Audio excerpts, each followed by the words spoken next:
What is there to tell about the actual departure?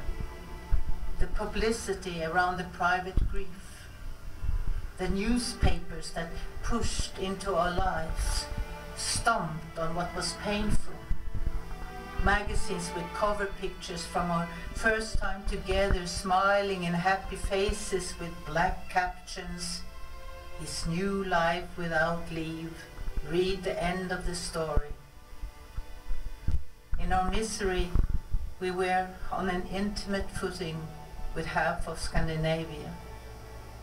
So it was terrible, and I cried and cried. And then on the airplane, you know, and a colleague of mine was there, and I wrote letters to him how terrible this was, and he had to help me. And my letters were so bad that later I asked him, what did you do with the letters? I said in the airplane. He said I ate them because I didn't want anyone to see them. So he ate my letters. And then we landed, and then on the airport is a group of people with signs, and I thought, oh, this is a protest for Vietnam or something, and do I need that also when I have such sorrow? No, it wasn't that. It was my girlfriend, my colleagues, Harriet Andersson, Gunnel Lindblom, Bibi Andersson, you know, everybody I'd worked with in this time in Sweden. And I wasn't even Swedish, I was Norwegian, but there they were on the airport, and with the signs that said, welcome home, leave, you are our Swede, we love you, leave. And then we all went home to Bibi Andersson, and we were all lying on the floor, drinking red wine, talking about love that was lost and what we had experienced. It was such a beautiful, beautiful evening and night. Now this is one of the good memories I have of Ingmar, although this was when he was gone. And then I went to Norway and continued acting in the theater. I don't know where I'm going.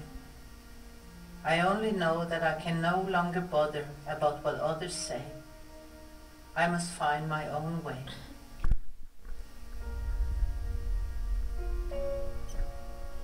To me, Helmer and Nora's last scene is not a bravura number for Nora. That would be too easy. This is not how we leave someone we have loved, presumably still love. It is not with fanfare and the sound of drums that we walk away from the familiar and go out into a new and strange world with so little knowledge.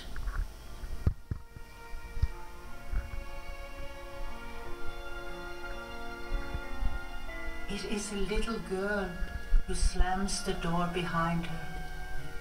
A little girl in reality is acting, each a part of the whole.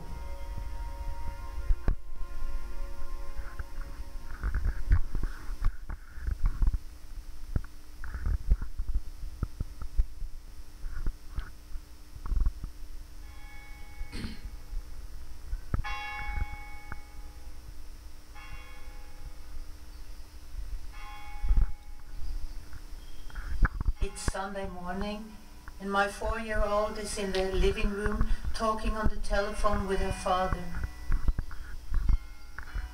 She is having a lively discussion with Ingmar. She wants him to crawl through the telephone and visit her. I cry at times. My child suddenly stands in the doorway. Why are you crying, Mama? Sometimes on stage I'm two people. One tries to act, the other stands beside, criticizing every movement, every word. These two people, who are both me, get tangled up together, make me feel sick, and I seriously consider pretending to faint so that the curtain can come down. Is in the offing.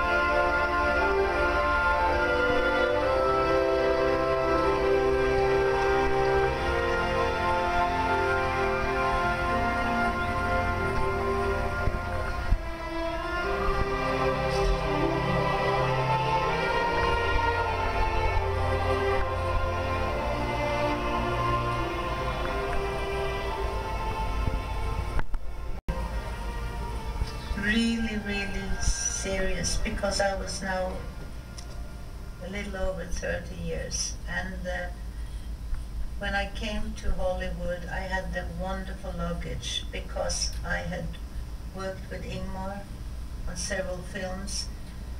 I was nominated for an Oscar for The Immigrants, Jan Troell's film, and everybody wanted to work with me, and my agent, who was really very happy, said yes to everything. And so within 1 year, I did 4 Hollywood movies. And they thought, you know, this is the new Greta Garbo.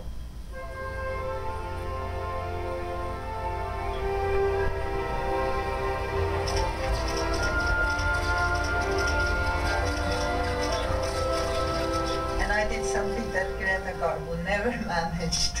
I closed down 2 studios. Sometimes fantasies are more fun, aren't they? You meet a better class of people in your dreams. Sometimes you do in your dreams and in real life, but you have to deal with that. That's true. Well, you are not a disappointment. Isn't that nice? Yes. Are you flirting with me? Yes. In front of all these people, you know, I'm really getting a little...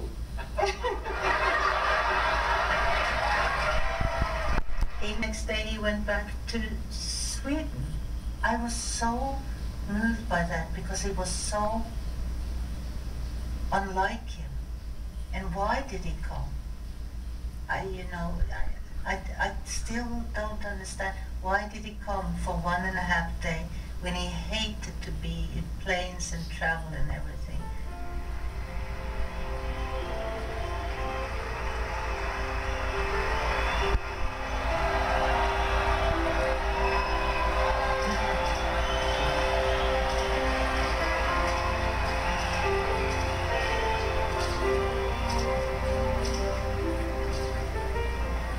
I spent some months in Hollywood and tried to sparkle. When something inside me protested, I reminded myself I would soon be home again. I was looking forward to making a film on the island in Sweden. I was like a figurehead on an old ship. I tried to recall who I had been when I came to the island 5 years before. Something had been crushed in me, and something was more alive. I had undergone a change. And when bitterness and hate and despair were gone, I was sure I had experienced love and been enriched. But I would never be able to talk about it. I'd seen into another person and was full of tenderness for what I had found. For a period of time we had taken each other's hands and been painfully connected. But only when it was all over did we become true friends.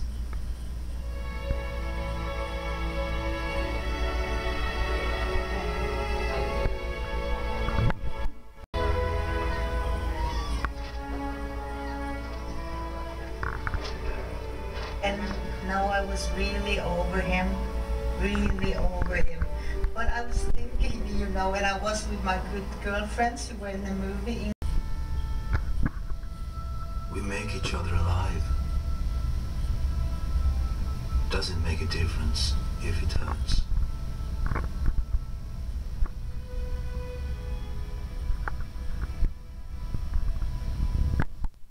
They always, you know, and how was it to work with Ingmar Bergman? And then he says, it has to do with you too. Because don't you know, Lee, you are my Stradivarius. And I think that's the best compliment I ever got.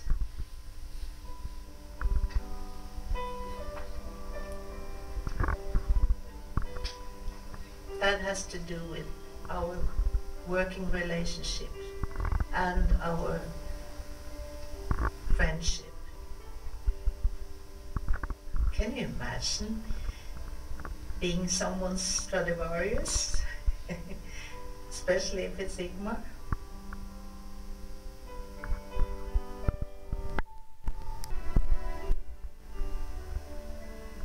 I remember so many years after, when I was going to do private confessions, direct the movie, and this was just after his wife died. And I was sitting at his table where he used to work, making notes. And then when that was finished and I was going back to my hotel, he said, you know, I'll go with you, follow you.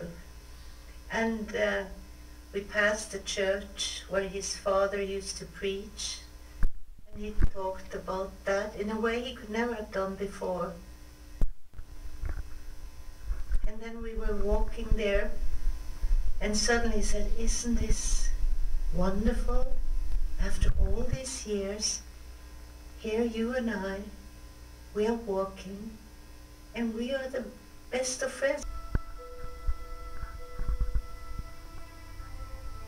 I know it meant a lot for Ingamar too, because he told me in all the years after when I left, because the sun is shining on it, so it became,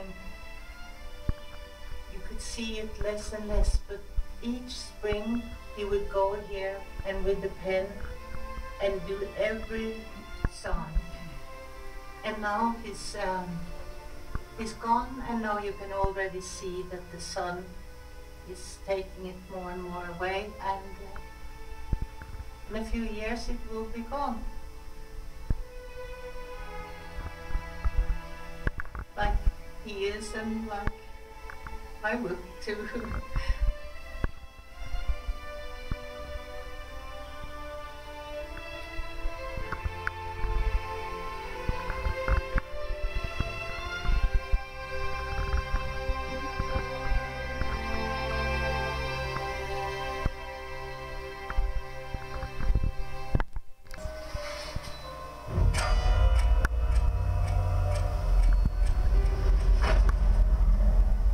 And I hired a plane, which I've never done before, because I knew I had to go now, this morning, this day.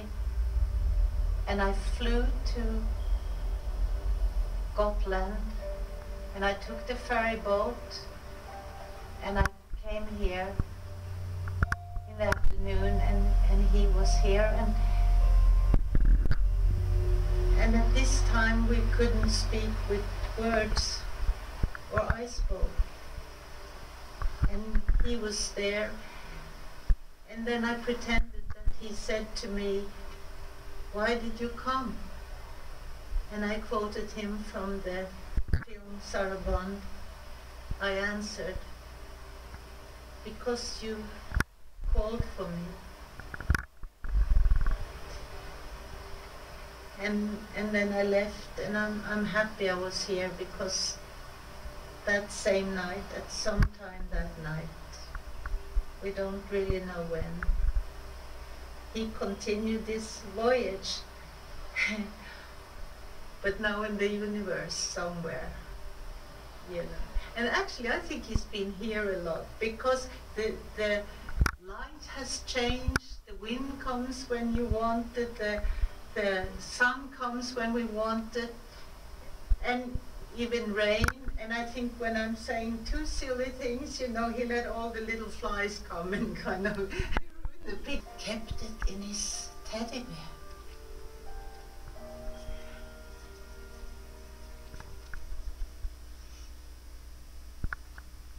Käreste Pingmar, I used to call him Pingmar, dearest Pingmar. And I'll say it in English, not many people can experience what my meeting with you gave me here in life. It is 35 years since we sat here, actually here, And you said to me, we are painfully connected.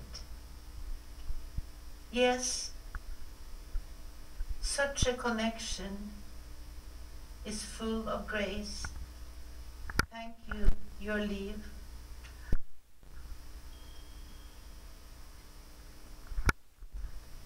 I am so enormously fond of you. And then a little heart.